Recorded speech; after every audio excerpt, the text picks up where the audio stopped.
ଜୀବନ ଏମିତି ଏକ ରଙ୍ଗମଞ୍ଚ ଯାହାର ଅଭିନୟ ଅନ୍ତୁଡ଼ିଶାଳରୁ ଆରମ୍ଭ ହୋଇ ମଶାଣର ଜୁଇ ନିଆଁରେ ଶେଷ ହୋଇଯାଇଥାଏ। ସେହି ଭିତରେ ମଣିଷକୁ କେତେ ଯେ ପରୀକ୍ଷା ଦେଇ ଆଗକୁ ବଢ଼ିବାକୁ ପଡ଼ିଥାଏ ତାର ହିସାବ ନଥାଏ। ଜୀବନରେ ଆଗକୁ ବଢ଼ିବା ପାଇଁ ରହିଥିବା ସେ ପ୍ରତ୍ୟେକଟି ସିଡ଼ିରେ ଯେମିତି କିଛି ନା କିଛି ନୂଆ ପରିସ୍ଥିତିକୁ ସାମ୍ନା କରିବାକୁ ପଡ଼ିଥାଏ। କାହା ଜୀବନରେ ସୁଖ ତ ଆଉ କାହା ପାଇଁ ଦୁଃଖର ପାହାଡ଼ ଛିଡ଼ା ହୋଇ ରହିଥାଏ।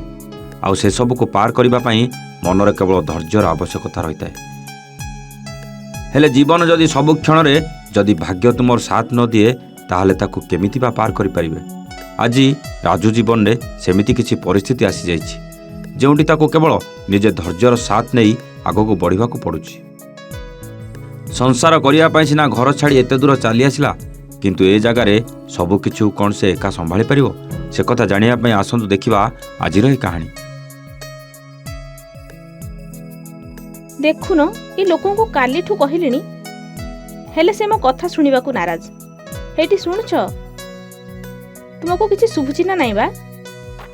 ଓହୋ, ସକାଳୁ ସକାଳୁ କାହିଁ ଏମିତି ପାଟିଟା କରୁଛ କହିଲ? ମୁଁ ତୁମକୁ ପାଟି କରୁନି, ବାସ୍ ତୁମକୁ କିଛି କହିବା ପାଇଁ ଡାକୁଥିଲି। ହଁ କହୁନ। କହୁନ ମାନେ କ'ଣ? ମୁଁ ବା ତୁମକୁ କହିଥିଲି ମୋ ଫୋନ୍ଟା ଟିକେ ରିଚାର୍ଜ କରିଦେବ ବୋଲି, ହେଲେ ତୁମେ ସେଇଟା ବି ଭୁଲିଗଲ। ହେ ନାଇଁ ମ, ମୁଁ ତମ କଥା ଜମାରୁ ବି ଭୁଲିନି।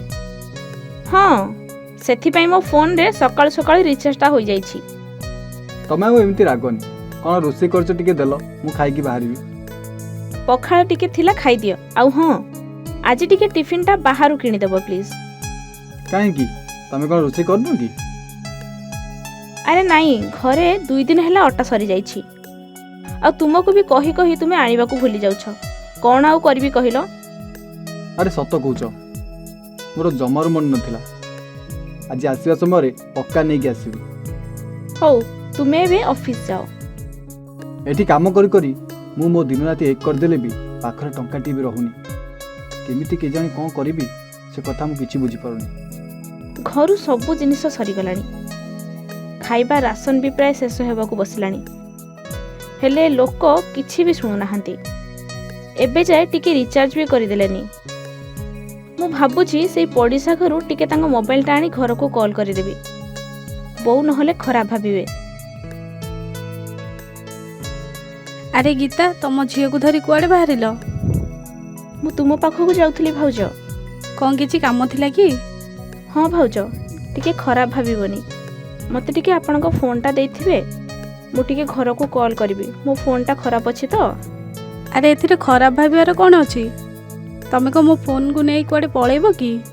ନିଅ, ମାଙ୍କ ସହିତ କଥା ହେଇଯାଅ। ହ୍ୟାଲୋ। ହ୍ୟାଲୋ, କିଏ କହୁଛ? ବୋଉ, ମୁଁ ଗୀତା କହୁଛି। ହଁ ଲୋ ମା, କହ।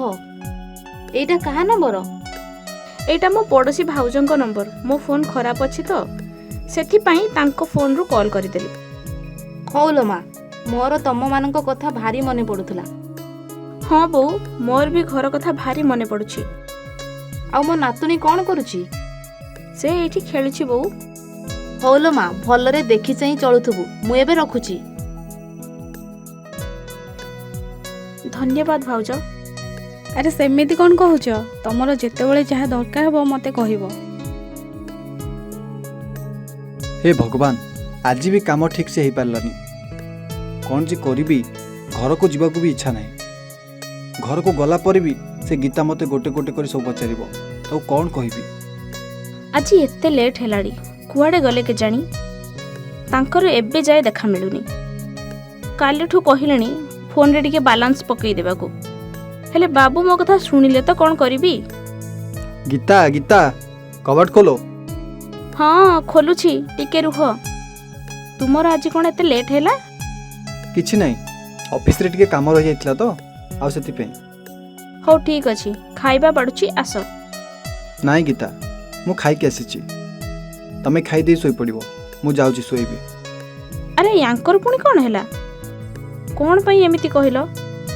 ଏଇ ଶୁଣୁଛ? କ'ଣ ହେଲା? ଏତେ ଜୋରରେ ପାଟି କାହିଁ କରୁଛ? ମୁଁ କ'ଣ କାଲା? ହେଲେ ମୁଁ ତ ତୁମକୁ ସେମିତି କିଛି କହିନି। ତୁମେ ଏମିତି କାହିଁ ରାଗୁଛ? ମୁଁ ବହୁତ ଥକି ଯାଇଛି। ଏବେ ମୋତେ ଶୋଇବାକୁ ଦେବ ନା ନାହିଁ? ହଉ ଠିକ୍ ଅଛି, ମୁଁ ଯାଉଛି ଶୋଇବି। ଏ ଗୀତା, କ'ଣ ହେଲା କହିଲ? ଏମିତି ମନ ଦୁଃଖ କ'ଣ ପାଇଁ କରିଛ? କିଛି ନାହିଁ, ବାସ୍ ମନଟା ଭଲ ଲାଗୁନି। ସତରେ ସବୁ ଭୁଲ ମୋର। ଜାଣିଶୁଣି ଗୀତାର ମନରେ ଆଘାତ ଦେଲି। ହେଲେ କ'ଣ ବା କରିବି? ଏବେର ପରିସ୍ଥିତି ଯାହା ଅଛି ତାକୁ ନେଇ କେମିତି ବା ସବୁ କିଛି ବୁଝିବି ଜାଣିପାରୁନି। ସକାଳ ହଉ ଗୀତା ସହିତ କଥା ହେଇ ତାକୁ ଭୁଲ ମାଗିଦେବି। ନୀରବତା ପାଇଁ ଅନେକ ସମସ୍ୟାର ସମାଧାନ ହୋଇଯାଇଥାଏ, କିନ୍ତୁ ସେହି ନୀରବତା ଯେ କେତେବେଳେ କାହା ଜୀବନର ପରିସ୍ଥିତିକୁ ବଦଳାଇ ଦିଏ ସେ କଥା ଜାଣି ହୁଏ ନାହିଁ। ଜୀବନ ତ ରହିଥାଏ, କିନ୍ତୁ ସେହି ଜୀବନ ବଞ୍ଚିଥାଉ ଥାଉ ଯେମିତି ନିଜ ଭିତରେ ମରିଯାଇଥାଏ। କୁହାଯାଏ ସୁଖକୁ ବାଣ୍ଟିଲେ ସେ ଅଧିକ ହୋଇଥାଏ, ଆଉ ମନ ଭିତରେ ଥିବା ଦୁଃଖକୁ ବାଣ୍ଟିଲେ ତାର ସମାପ୍ତି ହୋଇଥାଏ।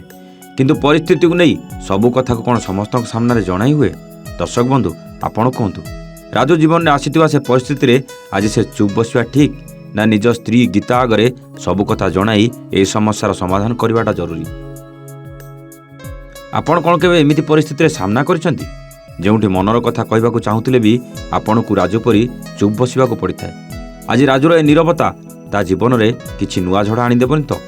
ଜାଣିବା ପାଇଁ ଅପେକ୍ଷା କରନ୍ତୁ ଆମର ଆଗାମୀ ଅଧ୍ୟାୟକୁ, ଠିକ୍ ଏହି ସମୟରେ।